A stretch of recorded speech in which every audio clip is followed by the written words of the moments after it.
سب سے پہلے آپ یہ دیکھیے، اب آپ یہاں پر بھی ذرا توجہ کیجئے، یہاں پر بھی دیکھ لیجئے، اور اس حرف کو تو لازمی اچھے سے دیکھیں، یہاں پر بھی دیکھ لیجئے، یہاں پر بھی، اور آخر میں بس اس کو بھی دیکھ لیجئے۔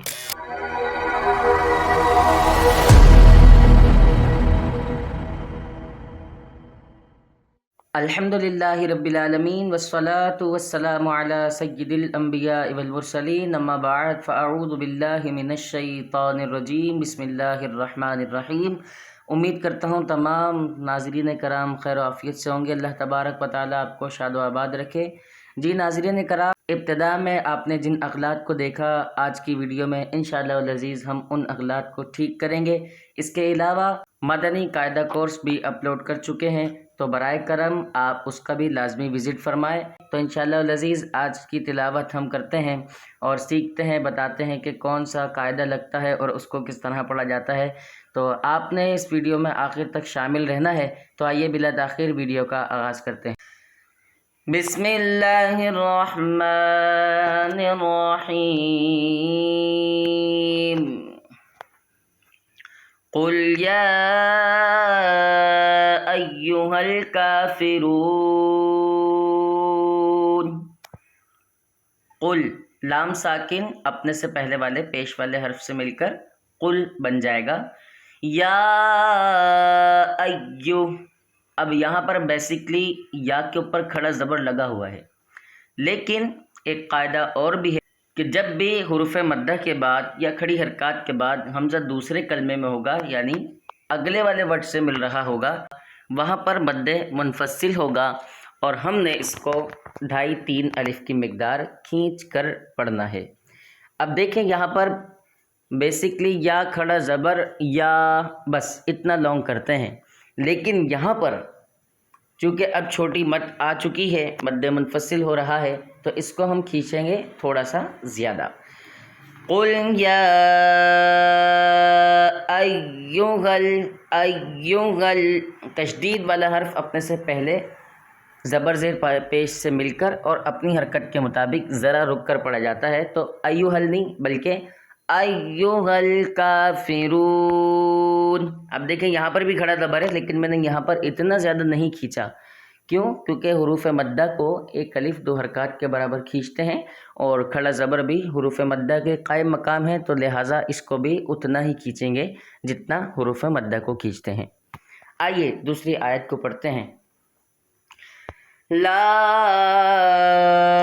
اعبد ما تعبدون۔ یہاں پر بھی الف سے پہلے زبر الف مدہ، اور اس کے بعد حمزہ دوسرے کلمے عین سے مل رہا ہے، تو مد منفصل، یہ دیکھیے گا الف کے اوپر چھوٹی سی مد لگ چکی ہے۔ اب ہم نے اس کو بھی اس طرح ہی پڑھنا ہے جس طرح ہم نے پہلے یا کو پڑھا، تھوڑا زیادہ کھینچ کر۔ لا اعبد، یہاں پر با کے اوپر پیش، دال کے اوپر پیش، تو دونوں کو نہیں کھینچنا، کیونکہ حرکات کو بغیر کھینچے پڑھتے ہیں، اور اگر ہم اس کو کھینچ دیں گے تو یہ لحن جلی کی غلطی ہوگی۔ اعبد ما تعبدون،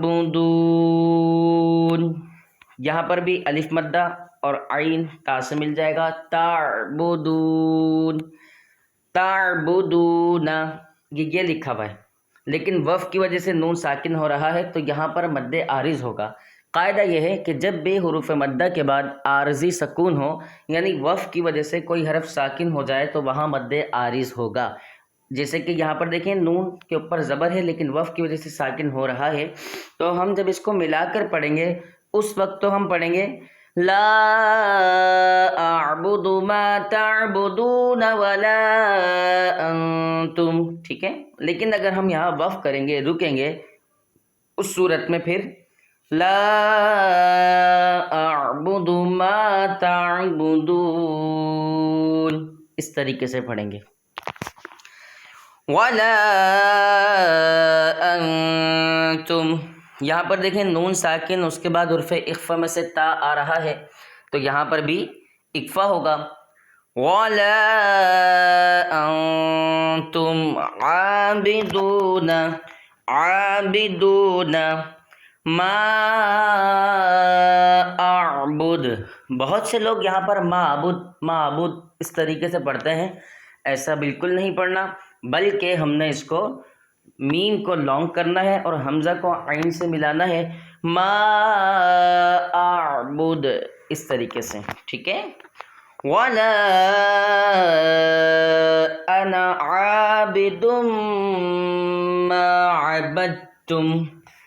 اب یہاں پر الف سے پہلے زبر ہے، ہونا تو الف مدہ چاہیے، لیکن ہم نے یہاں پر اس نون کو نہیں کھینچنا، کیونکہ اس کا ایک قاعدہ یہ ہے کہ جو حرف انا ہے قرآن مجید میں، حرف انا، یہاں پر جو نون کے برابر میں الف لکھا ہوا ہے یہ زائد الف ہے، لہذا اس کو ہم نے نہیں کھینچنا.